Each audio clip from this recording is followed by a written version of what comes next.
हमला किया गया। लेकिन वहीं इजराइल की भी एजेंसी लगातार मुस्तैद थी कि कहां पर छिपे हुए हैं खामनेई और कहां पर अटैक करना है। तस्वीर देख लीजिए कि कैसे उस जगह को टारगेट किया गया है जहां पर खामनेई छिपे हुए थे, उस जगह पर हमला किया गया और पूरा आसपास का इलाका जहां पर यह टारगेट किया गया, पूरा आसपास का इलाका धुआं हो गया है।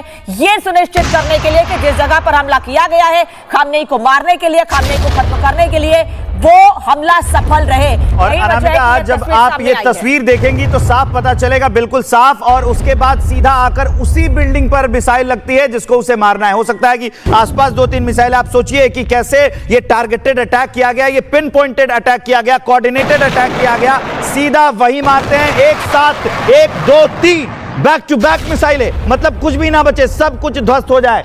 30 मिसाइलें विवेक, 30 मिसाइलें मारी गई हैं एक साथ। 30 मिसाइलों से अटैक किया गया है कि कहीं खामनेई के बाद बचने का कोई रास्ता ना हो।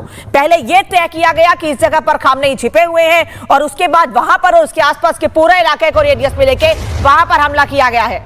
देखिए, ये जी बताइए। ये अमेरिका की स्ट्रेटेजी का पार्ट था। आप देखिए, जो जून में लड़ाई हुई थी उस समय भी ये, जबकि अमेरिका ने बॉम्बर, सर आपको रोक दूं, ये सुबह, कल सुबह के अटैक की तस्वीरें, फिर अपनी बात कंटिन्यू कीजिएगा। कल सुबह ये अटैक किया गया जिसको अब वीडियो जारी किया गया है। जी हाँ। जी सर।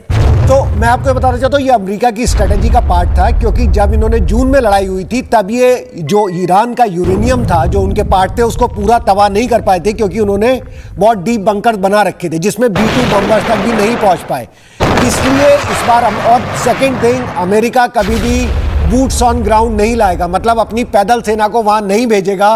उसका अफगानिस्तान, वियतनाम में बहुत बुरा एक्सपीरियंस है। तो उनके सामने एक ही तरीका था, जैसे उन्होंने वेनेजुला में किया, कि जो सुप्रीम लीडर है उसको हटा दो।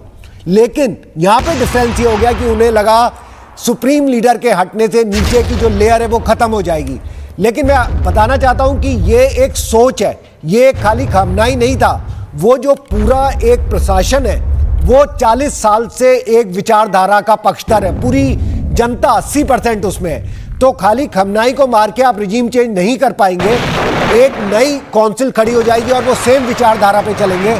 तो अभी ये लड़ाई की शुरुआत है। सर, आपका विश्लेषण भी बेहद अहम है, लेकिन ये तस्वीरें भी बेहद अहम है। एक बार मैं अपने दर्शकों को बताऊं कि सबसे पहले आप रिपब्लिक भारत पर देख रहे हैं, खामनेई के घर पर जो अटैक किया गया है उसकी तस्वीर हम आपको दिखा रहे हैं। आप देखिए, सीधा एक मिसाइल आती है और एक के बाद एक 30 मिसाइलें आती हैं कि कुछ ना बचे, सब कुछ खत्म हो जाए, तबाह बर्बाद हो जाए, सब कुछ बर्बाद कर दिया जाए। आसमान जैसे धुएं का बना दिया गया, उसकी तस्वीर हम आपको दिखा रहे हैं। खामनेई के घर पर एक के बाद एक 30 मिसाइलों से अटैक किया गया है, पूरा इलाका ध्वस्त कर दिया गया है। आप सोचिए कैसे ये अटैक किया गया होगा। पहले भी, इससे पहले जानकारी आ चुकी है। हमको ये समझना पड़ेगा कि करीबन पिछले 12 साल से ये जो कंपाउंड है, इसमें 2 कंपाउंड थे। अगर आप देखें ये विजुअल, ये 2 चौकोरनुमा बिल्डिंग है, दोनों के बीच में एक स्क्वायर है छोटा, एक उनका घर है, एक उनका ऑफिस है।